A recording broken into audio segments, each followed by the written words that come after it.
अब सोचिए कि जिस अंदाज में बम गिरने के बाद, फटने के बाद में 8 किलोमीटर के दायरे में वो फैल रहा है, तबाही कितनी मची होगी। और इसलिए हालांकि इजराइल ये कह रहा कि माइक्रोसॉफ्ट का ऑफिस नहीं गिरा, नहीं ध्वस्त हुआ, लेकिन कुछ ऐसी रिपोर्ट आ रही हैं कि माइक्रोसॉफ्ट के ऑफिस को बड़ा नुकसान हुआ।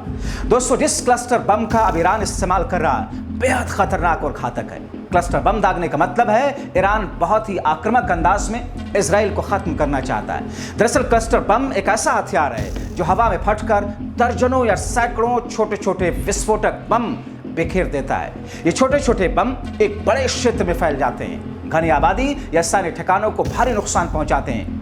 उन्हें वाइड एरिया डिस्पर्सल वेपन्स भी कहा जाता है, क्योंकि ये एक साथ कई लक्ष्यों को निशाना बनाता है। उधर इस बीच में कुछ ऐसा हो रहा है जो संकेत देता है कि ईरान के पक्ष में रूस और चीन जिस तरीके से उतरे हैं, चीन के कई सीक्रेट विमान लगातार युद्ध शुरू होने के बाद से ईरान पहुंच रहे हैं। खबरें ऐसी हैं, कई रिपोर्ट्स ऐसी हैं कि चीन ने असलहों से भरे हुए विमान शिप को ईरान ने पहुंचाना शुरू कर दिया है। बीते एक हफ्ते में अंतर्राष्ट्रीय रडार पर जो कुछ दिखाई दे रहा है उसने दुनिया भर की रक्षा विश्लेषकों और कूटनीतिक गलियारों की चिंता को बढ़ा दी।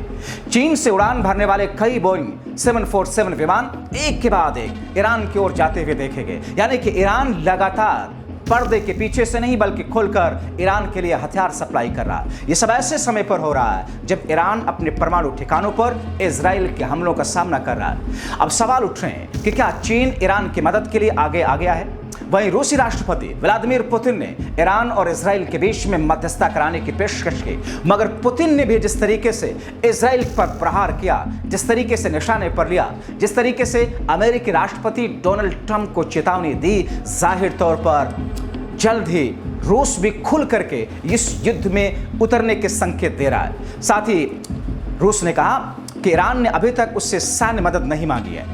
अब सोचिए, रूस ये कह रहा है कि अभी तक ईरान ने सैन्य मदद हमसे मांगी नहीं है, मगर अगर ईरान हमसे सैन्य मदद मांगता है तो हम बाहें फैला करके ईरान का स्वागत करेंगे, हम उसके साथ कंधे से कंधा मिलाकर खड़े रहेंगे।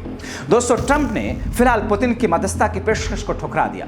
इस बीच चीनी राष्ट्रपति शी जिनपिंग और रूसी राष्ट्रपति पुतिन ने आपस में बात की। ये सभी समीकरण इस बात की चिंता को बढ़ा रहे हैं कि मिडिल ईस्ट में कुछ बहुत बड़ा होने वाला है।